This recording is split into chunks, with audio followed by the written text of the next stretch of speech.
could you briefly introduce yourself and your position in the company and your responsibilities? Hi, my name is Evan. So I'm currently working in Ingtat Home Mas and Rembahat. I currently manage 20 employees directly as a position of finance manager. So my main responsibilities is overseeing the company's financial operations and developing budgets. And also, I need to make sure our sales team and general workers work efficiency. How do you usually make decision?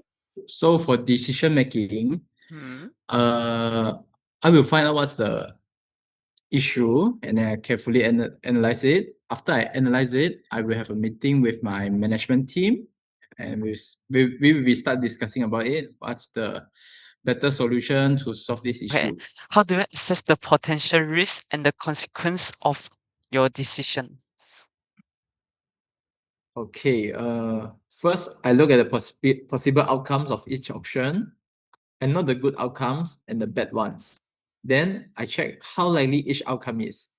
I also look at how much each outcome may affect the situation in the short term and the long term. Do you usually allow your team to make decision independently?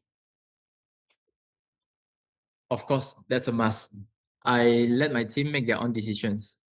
I do this mainly in the areas where they have strong expertise. I trust their understanding of the project details. I trust their judgment on the best way to carry out the work. We agree on the overall direction. After that, I do not interfere.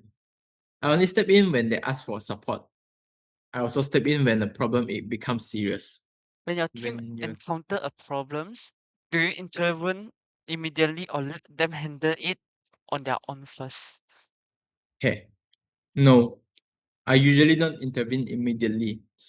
I let the team try to solve their problem on their own first because they know the situation better and are capable of finding a solution. I only step in when the problem is beyond their control or affects the overall timeline. How do you usually monitor your team progress, or do you rely on them to update you on their own? We do have a supervisor that report directly to me regarding what the team has done today. And also the team and the supervisor we have a small meeting before going back from work to understand what has happened in the company today and also the team's concern. Supervisor will then report to us.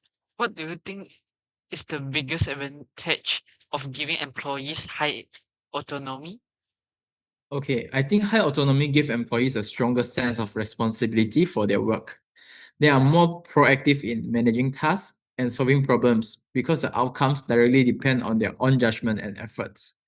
High autonomy may sometimes lead to delays in certain tasks, but it also instills a strong sense of responsibility in a team to resolve issues. When problems occur, I discuss ways to improve with the team rather than intervening or directing.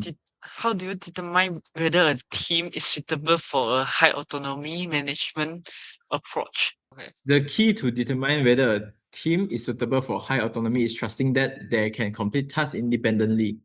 If the team has shown good independence and collaboration in the past, I feel confident letting them make the decisions on their own. What are the most common challenges you face as a manager? The common challenges that I face is the relationship between the employees. In order to make a company strong, we have to make sure our fundamental is strong. And I believe that the fundamental of a company is the employees. I need to make sure that the relationship between employee and employee is healthy so that they can carry out the task more efficiently. Okay. Okay. Can you describe a recent problem that require you to step in as a leader? A recent issue arose when the financial report was delayed due to a misunderstanding. I stepped in to clarify requirements, reassign tasks, and ensure timely completion. Afterwards, I discussed with the team how to prevent similar issues, balancing guidance with maintaining their autonomy. How do you usually deal with a conflicts between team members? I will bring both parties together and serve a neutral mediator. Let them propose acceptable solutions themselves and develop a clear action plan on new collaboration process. What step do you take to ensure that conflicts don't escalate? To prevent conflicts from escalating, address issues early, listen to all perspectives calmly, and facilitate constructive dialogue between team members.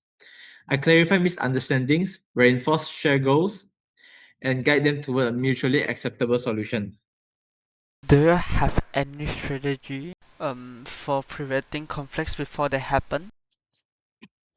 Of course, I focus on clear communication, defined roles, and regular check ins. I make sure everyone understands their responsibilities and expectations, encourage open feedback, and hold briefing to address issues early.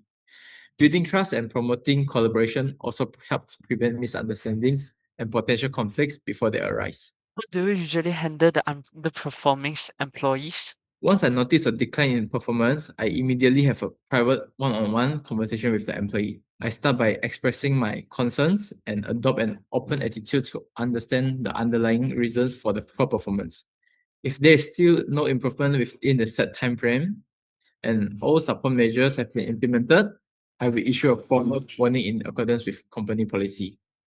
What advice would you give to the future managers? My advice for future managers, they should lead with empathy, communicate clearly, and develop their team skills.